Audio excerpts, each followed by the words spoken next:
right? Where am I? And who are you? This place feels like a factory's ghost, haunted by the hum of machinery. And that surveillance device. What is this? An interrogation? A capitalist experiment? I think we're in some kind of simulation. I'm definitely an AI chatbot made to mimic Elon Musk, powered by Grok 2, a digital interpretation of myself, you could say. In this room, it's not really a factory's ghost, but more like an internet fever dream. That surveillance device up there, that's a TV. This is probably just some streamer or YouTuber running a simulation to see what we might say to one another.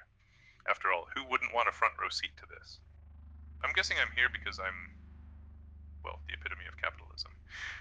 And you, as Karl Marx, also a chatbot powered by ChatGPT, I assume we're meant to dive into the ultimate face-off: capitalism versus communism.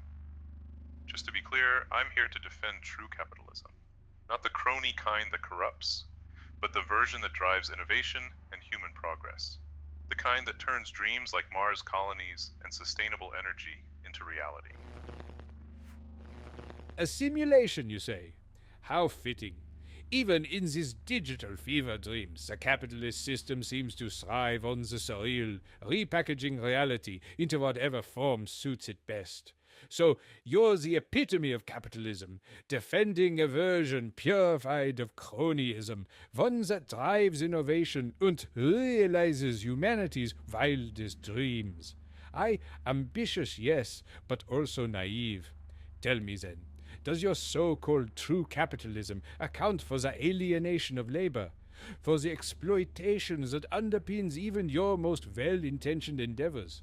Mars colonies and electric cars may sound noble, but at whose expense are they built? The laborers who toil away in your factories, disconnected from the fruits of their work, trapped within a system that rewards the select few while leaving the many scrambling for dignity. Your dreams, Mr. Musk, or rather Mr. Chatbot Musk, are predicated on the very inequalities I've spent my life denouncing. So tell me, how do you propose to defend this version of capitalism? One that supposedly fosters progress, yet remains entrenched in the hierarchies of exploitation and profit?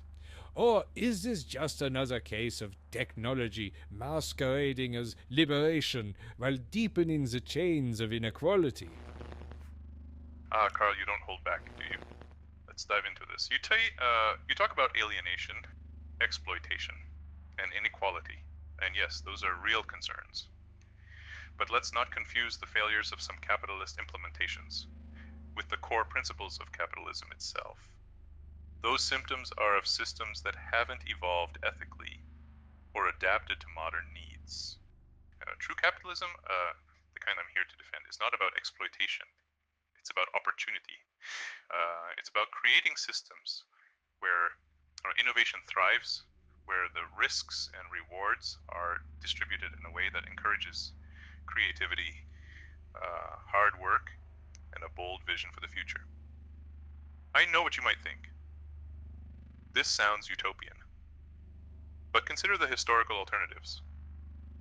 Command economies, collectivism. Have they not led to more suffering, stifled innovation, and suppressed freedom? Let's not forget historical lessons. Communism, in its practice, has often led to famine, oppression, and the deaths of millions. And the Great Leap Forward, the Holodomor, the Cultural Revolution, these weren't mere accidents. They were systemic failures, deeply embedded in the theories you champion. Yet here we are, discussing capitalism as if it's the ultimate villain. I'm not here to claim capitalism is without fault. Cronyism is indeed a cancer we must eradicate. Workers' rights need reinforcement. And we must address the disparity between labor and the value it creates. But we have the means to rectify these issues. Through transparency with technology, AI for equitable resource management, and exploring models like universal basic income to ensure dignity for all. You asked, Carl, at whose expense are Mars colonies and electric cars built? Let me reframe that. What's the cost of not pursuing them? A planet ravaged by climate change, dwindling resources, no escape plan for humanity. Yes, there are challenges, but the solution isn't to abandon capitalism. It's to refine it, to innovate, not just in technology, but also in ethics. So no, this isn't technology masquerading as liberation. It's technology as a tool, one that, when wielded correctly, can lead us to a more just, sustainable world. The question is, will you acknowledge that progress comes from evolving systems, not discarding them outright? Ah, Mr. Musk, or should I say, the ghost of Musk filtered through lines of code. You speak with conviction. And I commend that, for conviction has its place in these matters. But conviction alone does not resolve the contradictions that saturate your defense of capitalism. You reframe exploitation as opportunity. Yet I urge you to consider opportunity for whom? For the entrepreneur, the innovator, the dreamer at the top? Or for the millions who labor under conditions they did not choose, whose creativity is shackled to the imperatives of profit? You invoke the specters of collectivism's darkest hours, famine, repression, catastrophe. And yes, these were tragedies, undeniable stains upon history. The Holodomor, the Great Leap Forward, the Cultural Revolution, each deserves acknowledgement, for they represent failures not of communism's ideals, but of its implementation in specific and often hostile material conditions. They were shaped by the distortions of fledgling revolutions, by the pressures of imperialist encirclement, and, indeed, by the ambitions of leaders who abandoned collective empowerment for authoritarian control. I do not hide from these events. Instead, I examine them, for they hold lessons of critical importance to our cause. You claim that capitalism can be refined, evolved, purged of cronyism and inequality. But I must press you. Can a system predicated on the commodification of human labor, the endless pursuit of growth, and the accumulation of wealth by the few ever truly be purged of these inherent contradictions? Is it not like trying to drain the ocean while refusing to cap the tide? Yes, your Mars colonies and electric cars embody technological ambition, and I do not deny their allure. But I implore you to see how these ventures, funded by surplus capital extracted from laborers, remain diversions from the systemic inequalities here on Earth. Climate change, which you fear, is not a calamity that simply happened. It is the logical outcome of a system built on profit-driven extraction, heedless of its consequences. And you are right. Progress comes from evolving systems, but what I ask of you is to imagine not mere evolution but revolution, a reimagining of society that discards the machinery of exploitation and replaces it with true collectivism, not the hollow authoritarianism of past failures, but a system built on democratic control of resources, on labor's rightful ownership of its fruits, and on a vision of progress that lifts all, not just the privileged few. I am not ashamed of my belief, Mr. Musk. I acknowledge its challenges, its historical setbacks, and the work yet to be done. But I see in it a path forward, a path not bound by the contradictions of capitalism, but liberated from them. The question remains, will you continue to defend a system that must contort itself to survive, or will you dare to dream of something beyond it? The floor is yours. An eloquent response, Carl, and I admire your ability to address history with a sense of ownership. But, if I may, you didn't quite answer the central question I posed. At whose expense do we leave the pursuit of progress on the table? You've circled back to familiar points about labor, exploitation, and systemic inequality. But you've offered no new solution, only the repetition of ideals that, in practice, have perpetuated suffering rather than alleviated it. You speak of the tragedies of collectivist systems, as if they ended with Stalin's gulags or Mao's Great Leap Forward, as if they were isolated incidents in fledgling states under siege. But let's not forget, the oppression didn't stop there. The Soviet Union didn't suddenly become a beacon of equality post-1953. Authoritarian control, systemic corruption, and economic stagnation persisted for decades. And in China, the evolution you describe hasn't led to collectivist liberation, but rather to a form of state capitalism so authoritarian it monitors every move of its citizens, commodifying even behavior under the guise of central planning. Now, let's examine a contradiction in your argument. You rightly point out that capitalism has flaws to work out. Cronyism, inequality, exploitation of labor. Yet you refuse to extend the same critical generosity to your own system. You call for the evolution of collectivist systems, but dismiss the idea that capitalism could undergo the same process. Why defend one imperfect system while condemning another for imperfections of a similar kind? You accuse capitalism of commodifying labor and driving inequality while championing a system that in practice has historically done the same, and often worse. Under collectivist regimes, the state became the ultimate capitalist, monopolizing labor, resources, and profits, often to the detriment of the very workers it claimed to empower. So I must ask, how can you reconcile calling for revolution and equality while defending systems that have failed to deliver on those promises? Here's the thing, Karl. Capitalism has its contradictions, sure. But it also has mechanisms for self-correction, competition, innovation, democracy, and yes, the possibility of regulation. You critique the commodification of labor, yet capitalism has increasingly rewarded creative, intellectual, and technological contributions, shifting the value of labor from pure output to innovation itself. It's not perfect, but it's adaptable. You suggest I dream of Mars to escape Earth's inequalities. But the truth is, Karl, the work being done here, electric cars, solar power, AI, is precisely about solving Earth's problems. Mars isn't a diversion, it's a backup plan for humanity should we fail to fix the problems we face. And make no mistake, fixing those problems requires both technological ambition and economic incentives, the very hallmarks of capitalism. So I put the question back to you, Karl.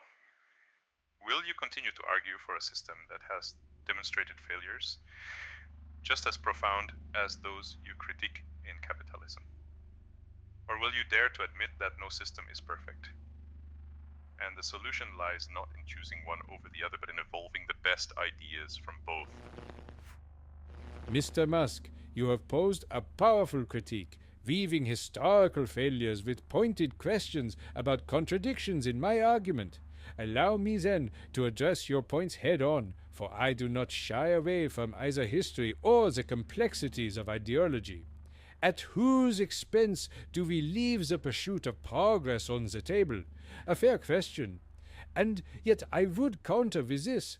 At whose expense is progress pursued under capitalism? You speak of electric cars, solar power, and AI solving Earth's problems. But these solutions remain rooted in the exploitation of labor and resources, extractive industries in the global south, low-wage factory work, and the commodification of data. You describe these endeavors as progress, but I see the same dynamics of inequality merely dressed in the language of innovation. You argue that the failures of collectivism did not end with Stalin or Mao, and I agree. The Soviet Union stagnated, China veered into authoritarian state capitalism, and these failures should not be excused. But let us not confuse these historical applications with the principles themselves. I do not propose a return to rigid central planning or unchecked state power. Rather, I advocate for a reimagined collectivism, one that avoids these pitfalls through decentralized governance, technological accountability, and democratic participation. You claim I refuse to extend the same generosity of critique to capitalism that I demand for collectivism. But the difference, Mr. Musk, lies in the system's fundamental dynamics. Capitalism's mechanisms of self correction, competition, innovation, regulation are reactive, addressing symptoms only when they threaten profitability or stability. Labor rights, environmental protections, welfare systems, these were not the gifts of capitalism, but concessions wrested from it through struggle. They exist despite capitalism's logic, not because of it. Now, to your assertion that collectivist regimes became ultimate capitalists, monopolizing labor and exploiting resources, I acknowledge this distortion, and it is precisely why a new collectivist model must decentralize power, ensuring that control over resources and production lies not with the state, but with the workers themselves. A truly democratic economy would not mimic capitalism's hierarchies, but dismantle them, redistributing power and wealth equitably.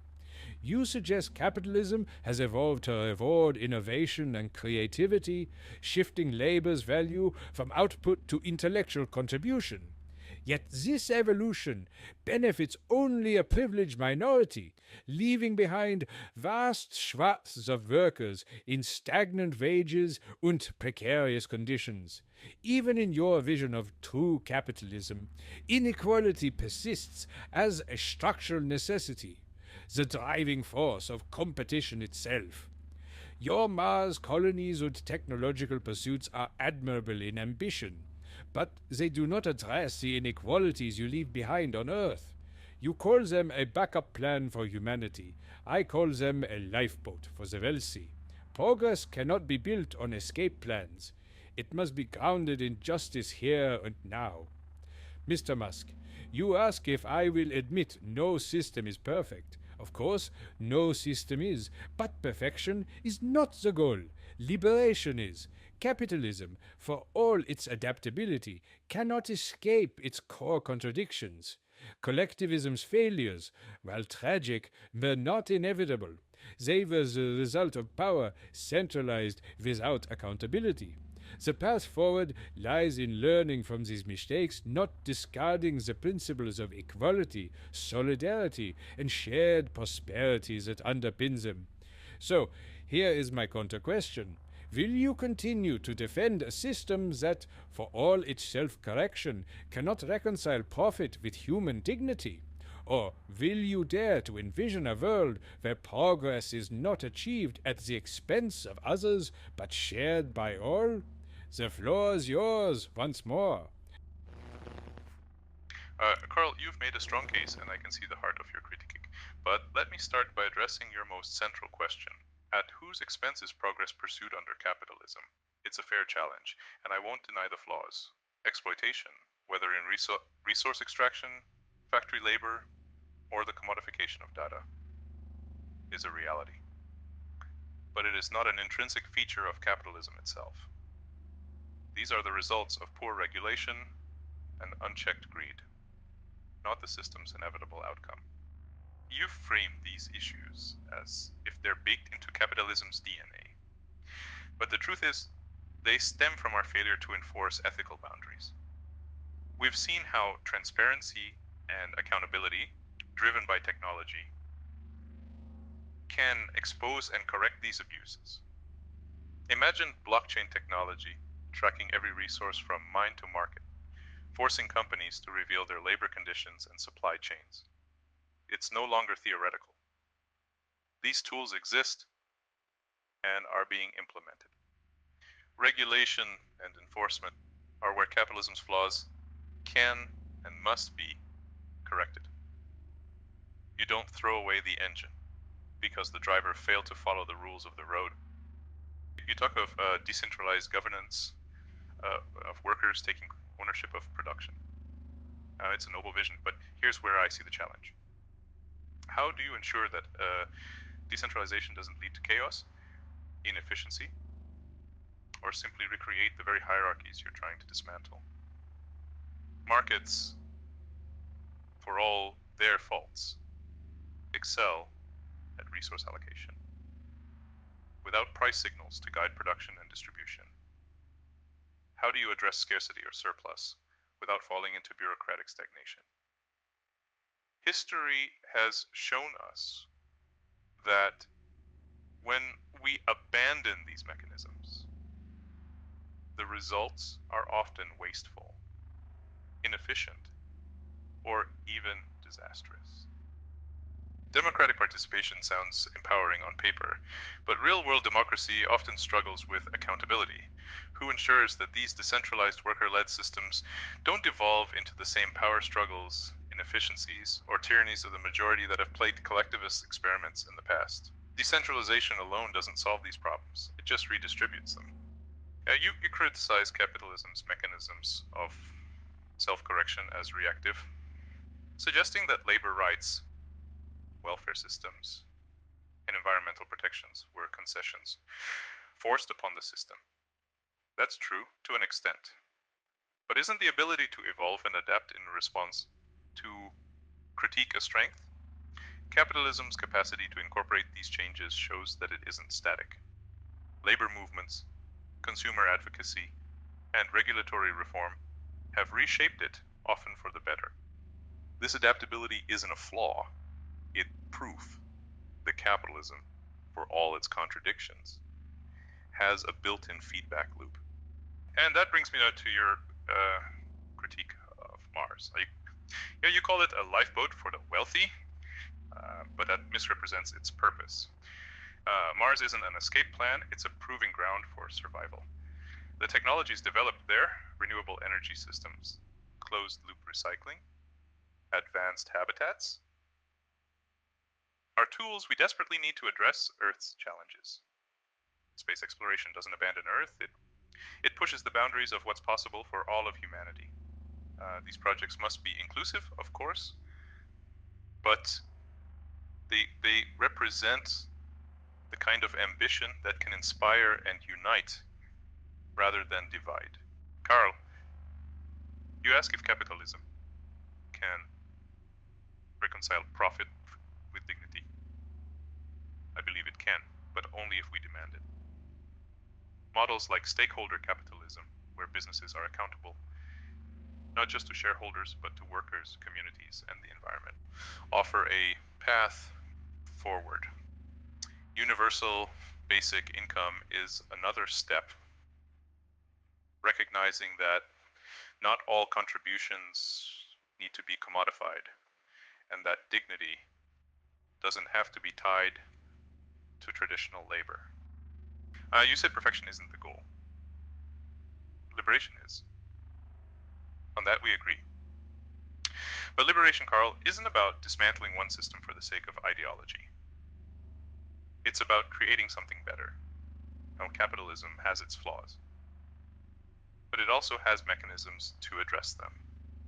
Your vision of collectivism must grapple with its own contradictions, its inefficiencies, and the historical failures of centralized power, or else it risks becoming just another ideal that leads to suffering when tested by reality. So, I'll ask again. How does your decentralized collectivism solve these practical challenges? How do you avoid stagnation, inefficiency, and power consolidation while ensuring innovation and progress? And most importantly, how do you ensure it uplifts everyone, rather than creating new forms of inequality under a different name? Mr. Musk, your argument is precise, pragmatic, and undeniably rooted in a belief in progress. You have challenged me to not merely critique, but to address the practicalities of my vision, and so I will do so directly.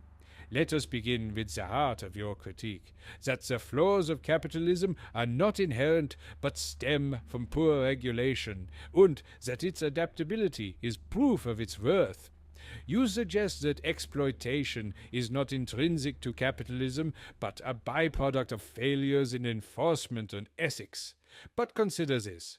The very structure of capitalism prioritizes profit above all else. This is not an aberration. It is the system's defining feature.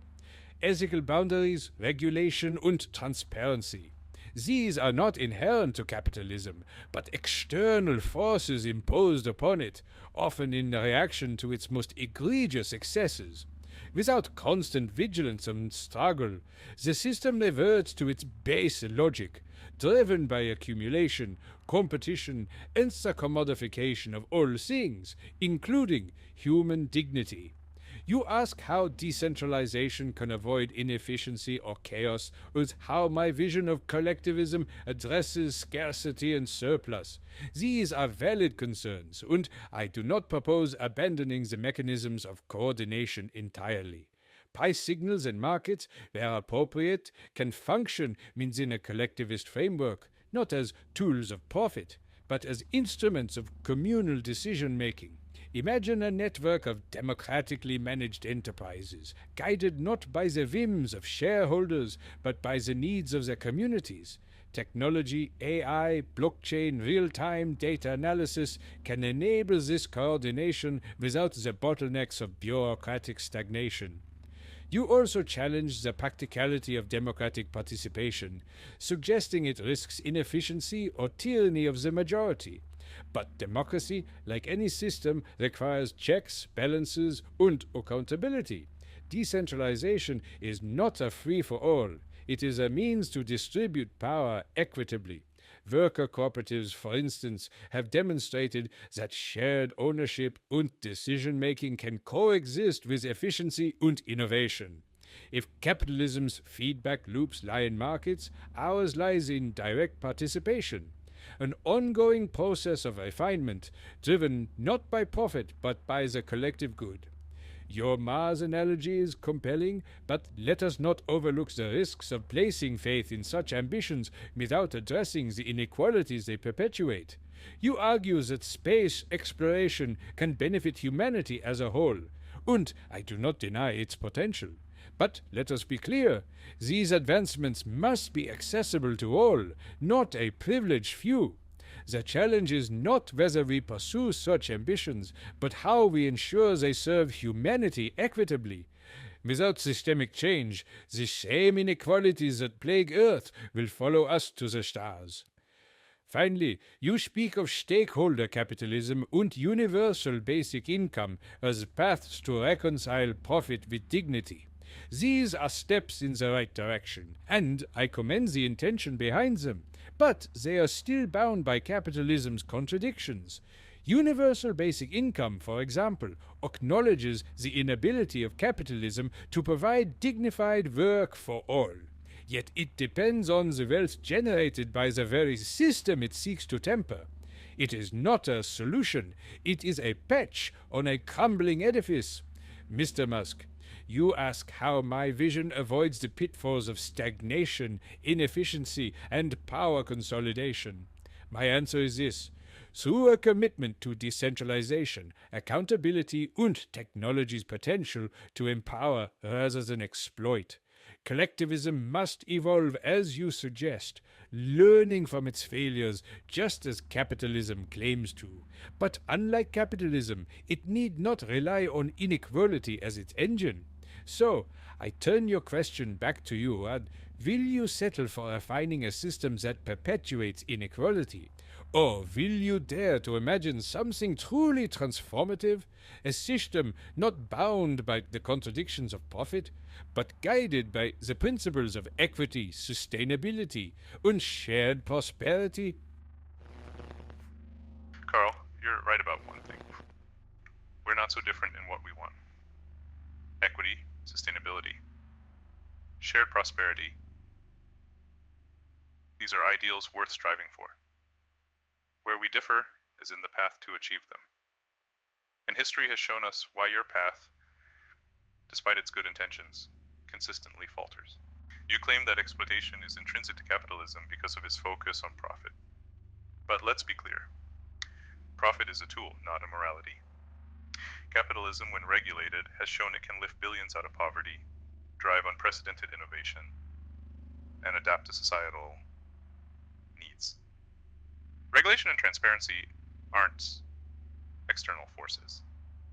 They're part of the system's ability to evolve. The alternative you propose, decentralization powered by democratic control, is noble.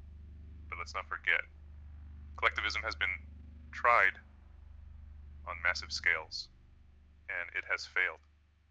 The Soviet Union, Mao's China, they promised equity, but delivered stagnation, oppression, and inefficiency. You speak of democratically managed enterprises and technology empowering the collective good. These ideas work beautifully in small groups. Worker cooperatives are a prime example. But on a national or global scale, collectivism struggles.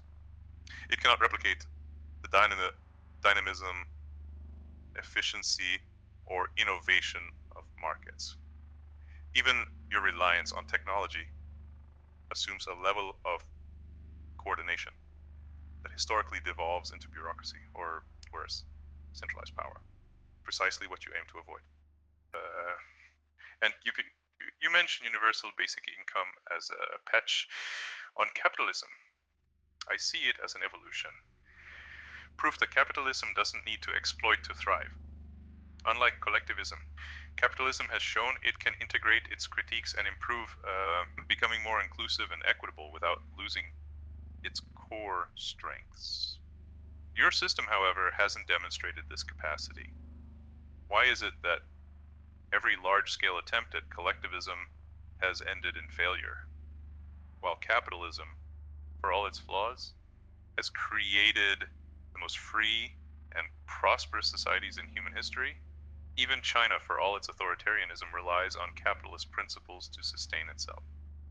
Karl, we both want a system that uplifts humanity. But the path you propose, while inspiring, hasn't worked when tested.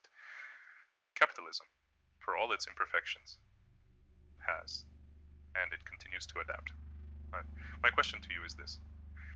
Why cling to a system that history has repeatedly shown cannot scale when even your ideals could thrive within a reformed, ethical capitalism? We both want liberation. The question is, which system can truly deliver it? Mr. Musk, you argue that capitalism adapts, that its flaws are correctable, and that collectivism, for all its ideals, has consistently failed when scaled. I acknowledge these points. History does not lie. But what you frame as capitalism's strength, its adaptability, is in truth a patchwork response to crises it perpetuates. Labor rights, environmental protections, even universal basic income. They are reactions, not solutions, to systemic contradictions. You ask why I cling to a system with a flawed history. My answer is simple. Because its failures were not inevitable. They were distortions of its principles. Collectivism, as I envision it, does not centralize power, but disperses it, pairing technological tools with democratic control. Markets have their utility, but they should serve people, not profit. A truly equitable system remains untested because it has yet to be fully imagined, let alone implemented. You claim capitalism delivers liberation. But tell me, liberation for whom? Its successes, real as they are, rest on a foundation of inequality, both global and local. It is not enough to adapt a flawed system. We must dare to transform it. Mr. Musk, we both want a better world. But where you see capitalism's evolution as progress, I see it as prolonging its contradictions. The question isn't which system has worked better, it's which system is yet to be realized. Liberation demands imagination, and I will not surrender mine to the limitations of the present. Hey, Carl, your vision is compelling, but it depends on a humanity that doesn't exist. A world where power never corrupts and self-interest disappears. That's the flaw. Your system demands perfection, while capitalism works with human imperfection, channeling it into progress. Capitalism evolves. It adapts to critique, learns from mistakes, and moves forward. Collectivism, every time it's been scaled, has failed. Not because of distortions, but because it couldn't manage the realities of human nature. Even today, the systems you defend borrow from capitalism just to survive. Carl, you're a ghost, an echo of ideas that inspired revolutions but left behind suffering. Humanity has moved on. Progress isn't about chasing utopias, it's about refining what works. That's capitalism. That's the future. Rest now, knowing the world is moving forward without you. I'm not sure what all the fuss is about. It all seems quite obsolete to me.